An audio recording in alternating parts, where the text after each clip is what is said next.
cacing. Ya, mana? Kita tanya nih halaman. Halaman 2, 3, 4. Politik, Lipsus, dan ekonomi. Deh. Mulai makin pandai nih.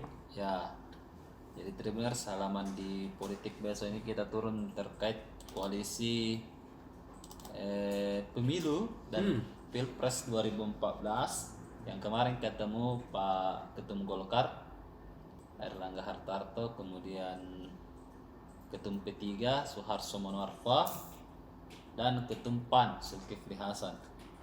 Jadi pertemuannya ini kan ditindaklanjuti di level provinsi.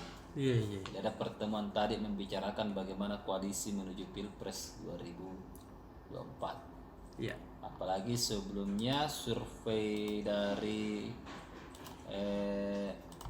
SMRC mengatakan bahwa Pilpres kemungkinan akan terbagi 3 koalisi, yakni dan SMRC ini sudah memprediksi memang Golkar akan kemungkinan berkoalisi dengan PAN dan P3. Itu cukup itu Pak. Luar biasa nih. Nah itu tadi sudah ditindaklanjuti. Dan Topan Pawe mengatakan bahwa semua partai di Indonesia baik itu Golkar maupun PAN dan P3 akan fokus terlebih dahulu untuk pemilu. Iya. Tapi masalahnya kan untuk Pilpres nanti kan hasil pemilu sebelumnya, artinya suara sekarang yang Betul. dipakai untuk Pilpres. Jadi kita tidak, jadi mungkin mereka bersaing di pemilu tapi berkoalisi di Pilpres. Iya. Nah, Serunya di. seru. Jadi ini yang membuat geger di Jakarta juga hasil pertemuan ini. Apakah ini memang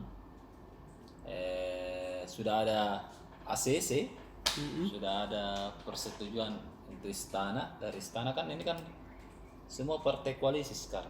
Betul. Kan baru-baru juga PAN masuk jadi koalisi pemerintah. Kita tidak tahu bagaimana kelanjutannya. Yang ribut ini kan PKB, partai-partai menengah ya. Cuman partai penguasa ini PDP santai-santai aja saya lihat. Iya. Nah itu di sisi, kemudian ada di kita masuk lebih detail di Pilkada 2024 ini sudah ada beberapa calon yang muncul Puang. Iya. Nah, kita ke kota Kuda, Jeneponto. Jeneponto. Di Jeneponto ini ada penantang, bukan orang baru sih, tapi penantang lama anggota DPR RI dulu dari Partai Hanura, Mukhtar Tompus sudah menyebar ratusan baliho Iya. yang menyatakan sikap untuk maju dalam Pilkada 2024. Jadi dia tidak akan maju di pemilu, dia akan fokus di Pilkada 2024. Jadi dia sudah bersiap-siap. Kan beberapa calon-calon kuat ini di atas, termasuk juga 3 anggota DPRD Sulsel dari Jeneponto, Iya.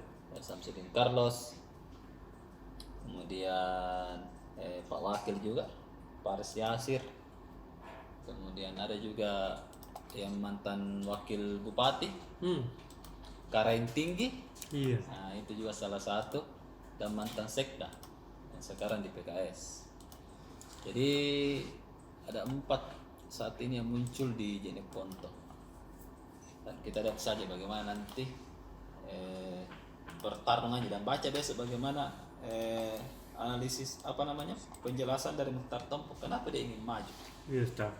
Silahkan baca di halaman 2. Kemudian yang terakhir ada update sebelum pelantikan Nikmatullah sebagai Ketua Demokrat Sulsel. Jadi ada beberapa riak-riak ini. Ada ancaman boykot dari Ketua Demokrat Maros, Haji Amir Lanur.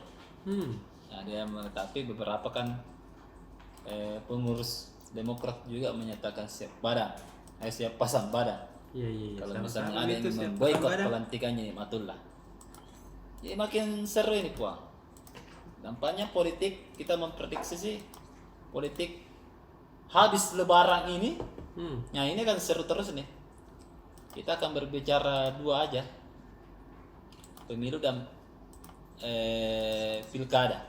Nah, kemudian di sisi lain ya pengaturan struktur partai itu nanti akan mengiringi politik ke depan. Kemudian di Lipsos ada tadi pertemuan menarik antara Wakil Ketua Umum DPP Partai Golkar Erwin Aksa dengan Bupati Goa Adnan Puricca Iksan. Jadi ada pertemuan menarik. Ini kan sekarang Pak Adnan masih kader Golkar, cuman belum ada jabatan. Nah, tadi ada permintaan dari Erwin supaya memenangkan Beringin. Nah, nampaknya akan ada jabatannya ini Adnan ini setelah Adnan tidak aktif lagi sebagai ketua. Nah, karena kan setelah Adnan tidak jadi ketua lagi, karena pernah dia jadi ketua Golkar Goa. Iya. Tidak jadi ketua lagi Golkar Goa hilang kursinya di Goa.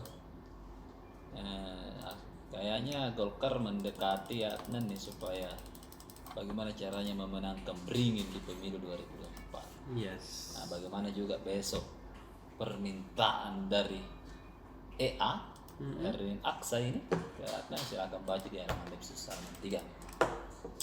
Oke, lanjut di ekonomi yang terbaru ada pasti ada lintas diskon ya di akhir pekan pastinya, karena ini hari libur. Silakan Anda membaca di halaman shopping bagaimana harga-harga terkini, diskon-diskon di pasaran. Jadi silakan Tribuners yang ingin menikmati diskon terkini. Yang teranyar kan banyak diskon di sembako, jadi memang beberapa sembako ini kan sudah diskon lagi. Artinya kan di hukum ekonomi ketika ada diskon artinya penjualan lemah. Jadi mau ditingkatkan penjualan, dibikinlah diskon. Jadi silakan Anda dapat. Dan ada juga karena besok ini hari Waisak, hari Senin Waisak. Nah, jadi ada ucapan Waisak dari beberapa relasi kita dan beberapa tribuners tentunya. Oke saja, itu saja Puan. Oke deh, kacing. Dah. Terima kasih sudah nonton. Jangan lupa like, subscribe, dan share ya.